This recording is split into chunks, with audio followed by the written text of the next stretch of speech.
Good evening, viewers. Welcome to Make It Plain from the studios of Mount Zion Methodist Church, Sakumono.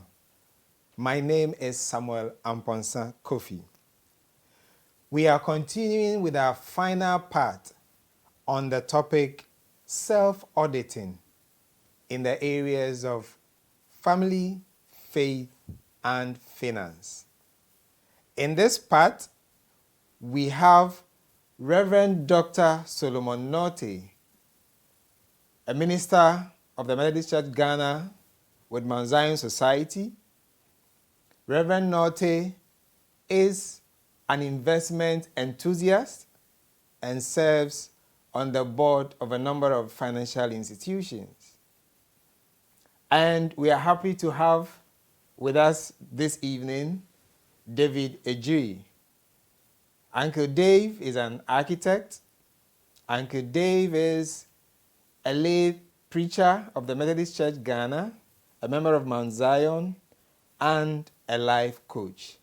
Gentlemen, you're welcome. Thank you. Viewers, in our previous editions, we have looked at the need to re-examine ourselves in these times. And a lot has been said on our role as family members, on our role in the faith, and our finances. Before we begin today's concluding part, I want to share a word with you from Galatians chapter 6, verses 3 following. If anyone thinks he is something when he is nothing, he deceives himself. Each one should test his own work. Then he will have reason to boast in himself alone and not in someone else. For each one should carry his own load, the verse 5 says. The verse 7 says that do not be deceived. God is not mocked. Whatever a man sows, he will reap in return. The Berean Study Bible version is what I read from. And that is why we are self-auditing, because it's important that we get it right. Gentlemen, you are welcome once again. Thank you. Thank you. Sorry. Reverend Nortey, Yes, sir. we finished on self-auditing in the area of finance in our last edition. Yeah. And you highlighted that as believers, and especially in these times, we should have a seed sowing mentality. Sowing so that we reap. You also highlighted that we should watch our spending, especially now that incomes have been affected. Managing our expenses is very critical. And you also mentioned that we should invest, even though we didn't expand on the investment. In this concluding bit, what should we do in self-auditing in the area of financing and specifically investment? Okay. So it goes back to the issue of the seed sowing again. And I want to emphasize that when I talk about seed sowing in the area of finance, I'm not talking about going to give money in church. Because when you are sowing a seed and you are treating money as a seed, then you are putting that money into a viable, productive venture so that that money can give birth to more money. And I said in the previous session that it is not promised anywhere in the Bible that when we bring money to church, it will be doubled for us magically. It has been promised that the Lord will bless us. But the blessing is not cast in a specific stone, such that you will be deceiving yourself. For example, if you think that you have 10,000 to work with, and you say, oh, okay, giving the church is also another, an alternate financial investment facility. So instead of going to do business with that one, you bring the money to the church. You have a problem. you'll be like the servant who was given a talent to work with, who goes to give it back to the master without doing anything with it. God wants us to do something with what he has given us, so that out of what we get from what we have done with what is given to us, we come and bless him and then support his work. So that is what I'm looking at. Then in the area of financial of investment, for example, we have had a crash of our financial market recently because of the cleansing of the system. And you know, the way the financial system works is that the monies that go to one particular financial industry is placed with other financial industries. So when one financial institution goes down, it has a telling effect on the other institutions. And so now the system has lost a certain level of credibility, but it is not to point zero. There are still financial industries that are doing well. That is why not all the financial industries lost their licenses. So as at now, if you want to go into any particular investment, you have to be looking at a number of things. First of all, what sort of investment do you want to do? Do you have the expertise to do business in that area? Or is it something that you can hire people to do? There should be an exploration of ideas, because every business enterprise is supposed to solve a problem. And depending on the quality and quantity of problems you solve, you are going to increase your profit margins. And so, if you are a starter, you want to start small. But what area of investment do you want to go into? It's very crucial. If you have 7,000, for example, you can go into farming. What people don't know is that farming, when done properly, can earn more than gold. Are you with me? So, if you have 7,000 Ghana cedis, for example, you can go into farming. Now, depending, you can actually rent a land, farm on it, and you can farm 4 times in a year, depending on where you buy the thing. Because there are some places where they rent the land, they also have irrigations at the place. And based on the changes of the seasons, there are crops you can plant. So it depends on what you are looking at. Do you want to go into farming? Do you want to go into, what kind of production do you want to go into? Are you with me? Do you want to go into buying and selling? What do you want to buy and sell? Who are the target groups and all that? What you are going to do?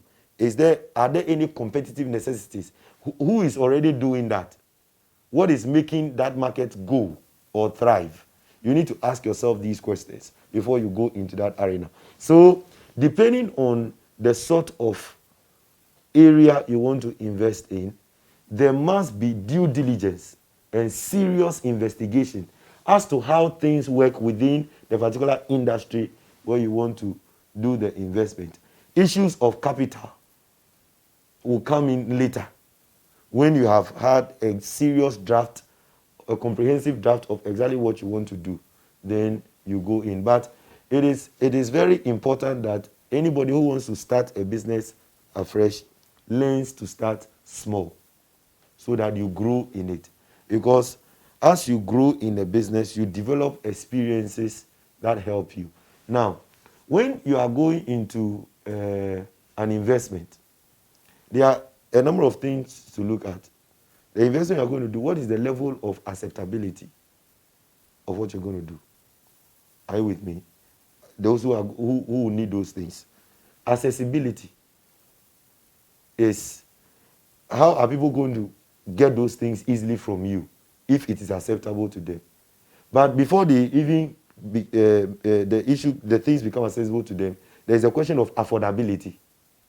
Are you with me? What you're going to go into and the target group you have, are they such that they can actually get it? So these are very important details you must consider per the area of investment you want to go, if you want to go into production lines of investment. But when it comes to financial investments, as at now, where you are putting money into a financial investment so that a fund manager will manage that for you, you have to be very careful. Okay. One of the major problems we have had in this country is that a lot of the fund managing institutions take short-term investments from their clients and then they put it into long-term financial portfolios. And so when the customers now come for their capital or they come for their investment, they want to redeem, they are unable to get their monies. And the problem is because we have a big issue in this country. When Robert Kiyosaki and Donald Trump wrote about rare estate and the benefits of it, a lot of people in this country thought that, oh, if you want to be rich, go into rare estate. But you see, rare estate is profitable in context-specific areas. In America, they have credit facilities that can make people pay for a property over a lifetime. Are you with me? Or immediately. We don't have those facilities in our country. You get what I'm saying? And so that is why even the affordable housings that even the government have built are lying waste. If you go to Corona, you will see it.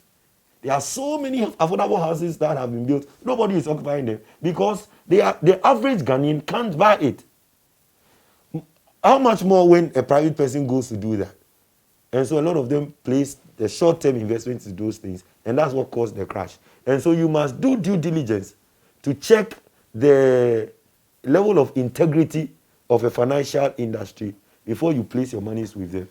Reverend Nortey, a follow-up. Because we are talking about self-auditing. In the earlier edition, you mentioned that God, when he made man, gave man those productive capacities. And man is supposed to reproduce and multiply whatever God has given. If I am doing a self-auditing in the area of finance and I'm looking at all the possible sources of revenue for me, is it everybody that can go into productive work? I.e., what will show that I will be successful if I did a direct investment, if I went into farming or any other business directly, as opposed to investing in a financial instrument? Because I believe that the self-auditing process should be a moment of truth that should help you take important and critical decisions. What are the pointers that will show that at the moment the situation of my finances, of course, is not good and I need to become a productive person because I'm a believer and God has given me that capacity? Even the choice of an area to go, does this tell on my personality, the kind of person I am? All I'm trying to ask is, who will be successful at what? Is there anything like that? Because there are some people who would try various things and are never good at it. It just doesn't work. So in this self-assessment environment we are talking about, or auditing, what are the things we have to look out for in order to be able to take a decision whether I am going into a direct investment area or I'm going to go into a financial investment area? You see, there are two ways to look at it. First of all, if you do what you have not been given grace to do, you enter into disgrace. Are you with me? But you see, you can get someone else to do what that person has been given grace to do for you. Okay. And you can take the benefits. Are you with me? If I should give you a critical example, someone like Robert Kiyosaki didn't have an understanding of the real estate industry. So he got someone who was there, who does well over there, partnered the person, and then he invested in that area with the person. And now he's doing well. So there are two ways to look at it. First of all, yes, our personalities and the diversity of our giftedness tell what we can do at optimal level and what we will fail at. And you see, both our strengths and our weaknesses are a blessing. Because your weaknesses help you to know things you don't have to waste your time on. Are you with me? And so they help you to focus on your strengths. Your strengths tell you what you can do. Your weaknesses tell you what you can't do. So by that, knowing what your weakness is, you know where you don't have to waste your time on. You get what I'm saying? Yeah. So that one can also help you in fashioning out an area of investment in your life. For example, I write. Are you with me? Not everybody can do that. Uncle Dave writes. Are you with me? Not everybody can do that. He is able to prepare slides and things when he puts out his preparatory materials for teaching. And look at it, you see that this is someone who is gifted in that area. Are you with me? If you are not gifted in that area, no matter what you do, you will not succeed. However, if there is another person who has that gift and the person is not using it, or the person lacks financial support, you can hire the person, let the person use the gift. Are you with me? Because you are financing the person, at the end of the day, the returns will come, and then both of you will share in one way. Uncle Dave, is gift overrated in this regard? Can't I lend myself into something, gifted or not? Thank you. I would say you can, but the effort you would have to put in will be a lot more compared to someone who's already gifted in that area. Okay. So if I should give a simple, straightforward, I say it's possible, but you must be prepared to pay the price that that approach requires. So it's best when you are functioning in your areas of strength. Yes, it makes things a lot easier. You get more productive over a shorter period than the other way around. So in our system, we like doing things solo, and I like the point Doc made about if you are not good at something, get the person who is very good at partner with a person. Yes. So I noticed that when it comes to hard marketing, it will take so much effort for me. So I need people who are experienced, who are talented, who are committed in that area to do it. I wouldn't be the one who is doing my marketing per se. It doesn't mean that I can't learn to do marketing. I've done courses in online marketing, for instance. But the effort it takes, I'd rather have someone who is already experienced and committed and that is natural abilities to do it. And then save myself all the trouble of having to learn those principles and apply them, in addition to other areas that will be more beneficial as far as the return on my time investment is concerned. Okay. So Thank you. That's it. Viewers, we will go for a quick break, but remember that if you go into an area where you have not been given grace to function, you will end in disgrace. We'll be right back.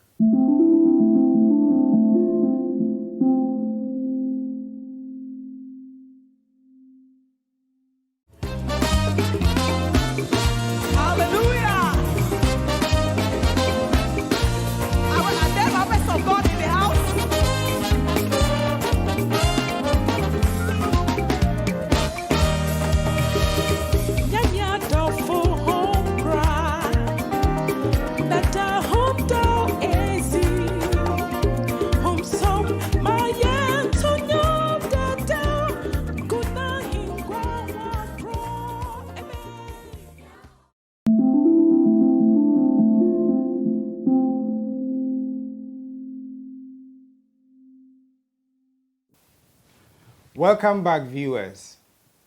Our topic is still self-auditing. We have looked at this in the areas of family, faith, and finance. Today is our concluding part, and we are dwelling on finance. And with me has been Reverend Dr. Solomon Nortey and Brother David Egyir. Brother Dave, from where we left off, these are not normal times, we all know. Certainly. And everybody is looking at their finances now. In the earlier edition, Reverend Nortey mentioned that you should review your assets, your fake assets, and your liabilities. In a nutshell, make sure that you only give life to your assets so they can generate income for you. What can we do, anyone do in these times so that they will be able to generate some revenue for themselves? And if there are any particular investments that are advised, you can share with us. Right. I'll speak a lot from personal experience. Okay. Based on what is happening now, I will shy away from the financial institutions as much as possible, unless I'll recommend that before anyone places fund in any financial institution, like already said, there should be a lot of due diligence. Now, the other option of venturing also depends on people's risk aversity. So for a person that is highly risk averse and wouldn't, or even tired and wouldn't want to be doing the tedious thing, then I'll recommend the treasury bill option. Okay. It doesn't give you so much, but at least you know your money is safe. Secure. If you want higher returns, you can try the other financial institutions. If after you've done due diligence and convinced yourself that there'll be no hanky-panky games in there. All right. Now, when it comes to venturing, in this time, there are items that move very fast. Already, if you take, for instance, the Maslow hierarchy of needs, at the base, we have food, shelter, clothing, and things we use generally, and that defines fast-moving consumer goods. People always, zero became such a hot commodity in the US and Europe in general, for instance. Here, it didn't really hit. But every day, people use it. People drink water every day. People eat every day. Now, these days, people don't even want to go out as much. So there'll be the need for courier services. You could venture into that area if you are interested in, or even become a middleman. There are people who may not want to be the ones directly doing the ordering and stuff. You could provide services, especially when it comes to making purchases online.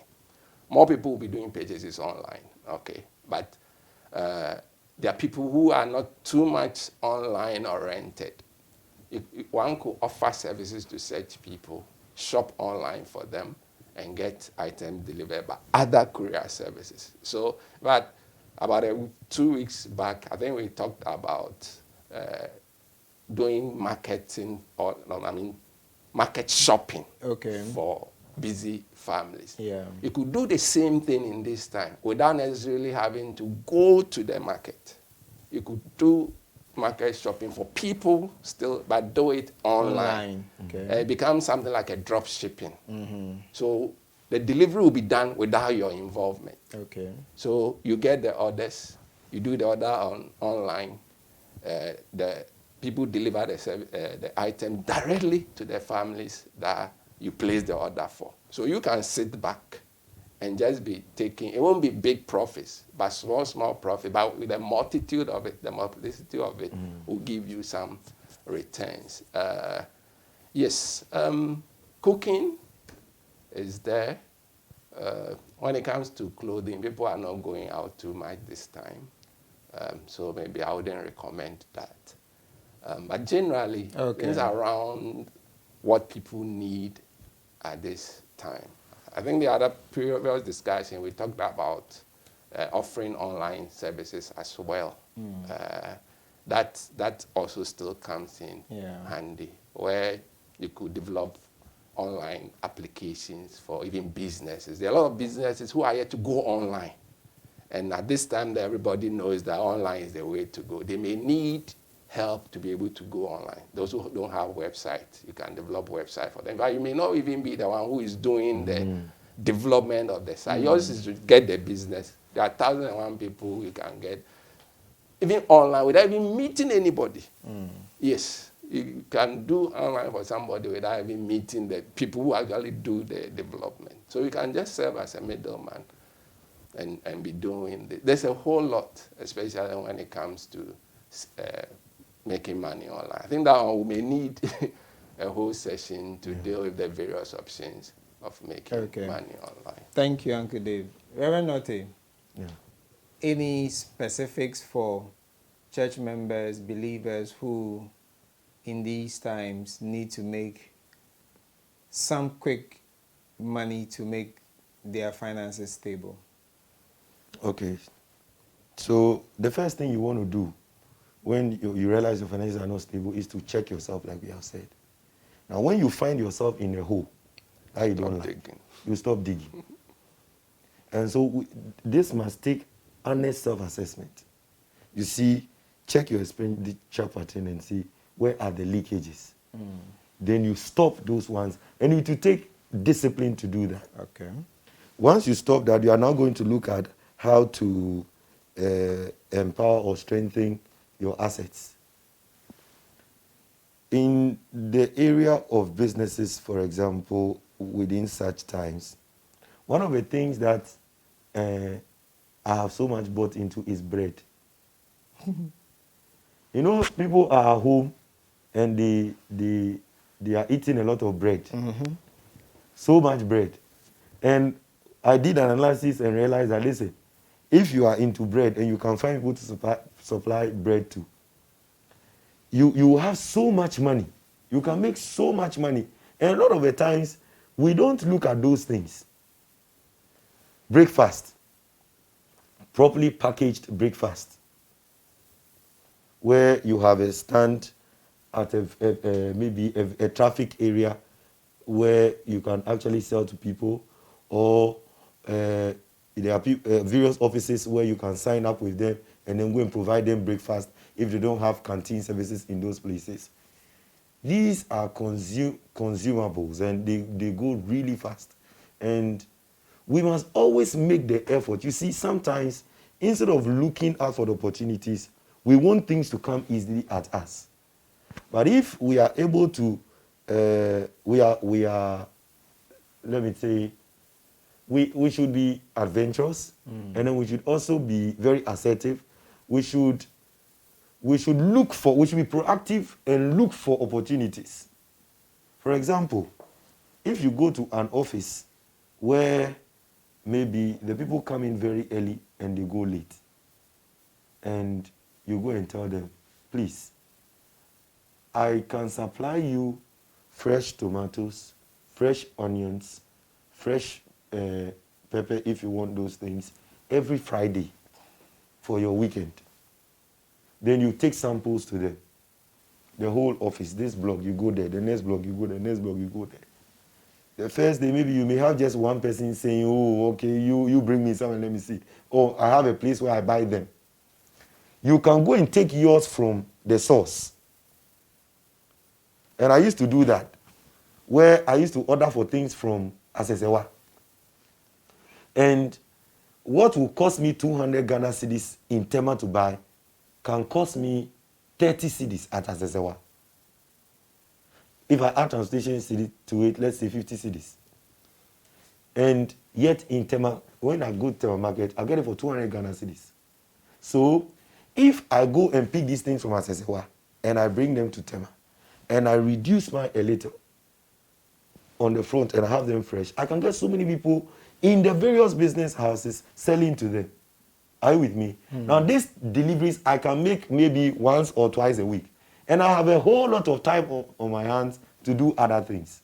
So there are a lot of business opportunities available, which we can explore.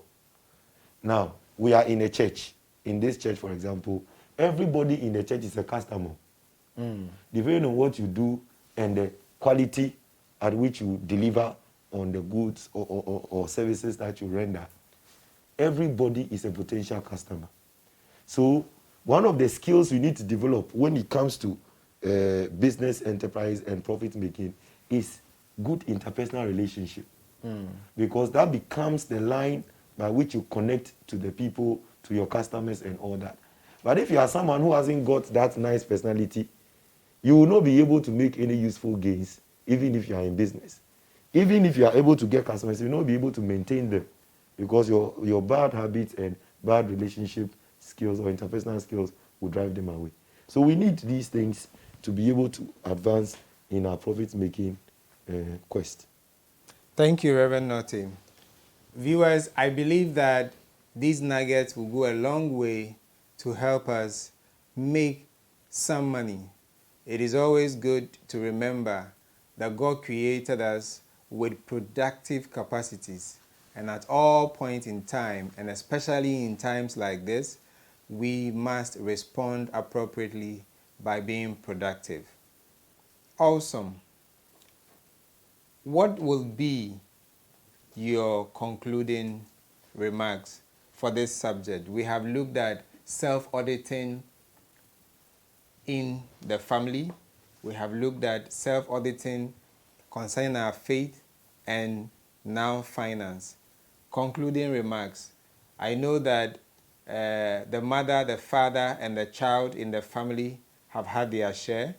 And for us as believers, we are supposed to examine ourselves to see if we are still in the faith. Okay? And so I want us to give our concluding remarks on this topic. Uncle Dave. Thank you. It's possible if we pay attention to a lot of the things we've shared. But it will take a lot of introspection, setting time aside to reflect. There are things we probably haven't mentioned here. But if a person, you sit down and you review, reflect, keep doing it, you get different ideas that may come to you from God himself, drawing things to your attention through the power of the Holy Spirit. But it takes introspection. I would say that let us make the effort. Let us have patience. Let us have commitment. And then once there's a seed time, there will always be a harvest time if we do not give up. Thank you. Reverend Nortey. If you spell the word knowledge, you divide it into two through the L. You see know on one side and edge on the other side. What you know is what gives you an edge in life. Nobody can perform any better than they are informed. And so one of the critical things we need to do is to learn.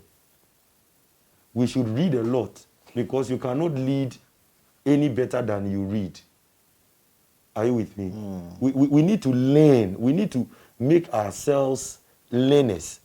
Unfortunately, we have a lot of people who've been through the school system, former school system, who didn't get the main ingredient of education.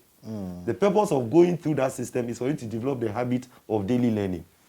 And these are the things that will help you to identify opportunities.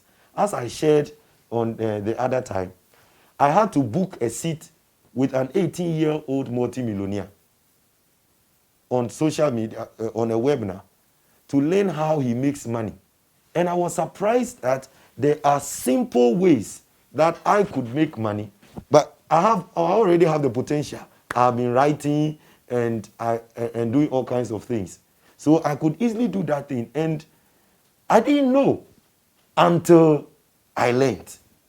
I didn't know until I started going to learn from other people at certain dimensions. And I realized that, I have to relax. If you want to make money, it's not really about muscle work. It's about mind work. It's about being smart. And so let us avail ourselves and read. Christians of today, even the Bible, we don't read. You write books, some of them will buy, they won't read. Some of them cry, they won't buy. When you read, you write one article, two articles, they say, this guy cries, disturbing everybody. So we don't learn. And if you don't learn, you spell the word learn. L-E-A-R-N. Cancel the L. What do you have? N. Your earning is in your learning. Because you cannot benefit from what you don't know. Because if you don't know something, you don't even apply yourself to it. So the fundamental thing is for us to expose ourselves to things that are current and trending. They will be able to make the best of the situation because we cannot use the same old things we have been doing to make useful gains in modern times when those things are unfitting for the times. So my emphasis on this closing is learning. Learning. Let us learn. Thank you very much. Viewers, what you know is what gives you an edge. And what you will learn is what makes you earn. Acts chapter 17 and verse 30 says that in the times of ignorance, God overlooked, but now he commands everyone to repentance. We have known, we have been taught, and we are grateful for this knowledge shared with us. Go do this self-auditing. Sincerely look at yourself as a father, as a husband. Sincerely look at yourself as a wife, as a mother, as a child. Sincerely consider your stance as a believer. And look at yourself again in the mirror, in the area of your finances. And take that decision that makes you that husband that loves the wife. That husband that brings the wife to God, teaches the wife so that the wife is sustained in the Lord and satisfies the wife. Decide that you will be that father that sets good example for his children and provides for his home. Decide that you will become that wife that submits to the husband in fulfilling her own mission under the bigger vision that God has given the husband. Decide that you will be that child that honors your parents by being obedient and by doing all that is required of you. Also decide that you will be a true believer, always in the faith, doing what Christ expects of you. And finally, decide that it is enough to be poor. It is enough. It is time for you to take your rightful place by becoming productive, by multiplying, by becoming dominant, because that is the commission your Maker gave you. Thank you very much, viewers, once again. I have been your host, Samuel Amponsa Kofi, and Reverend Dr. Solomon Nortey and Brother David Egyir have been my guests. See you next time and have a good evening. Goodbye.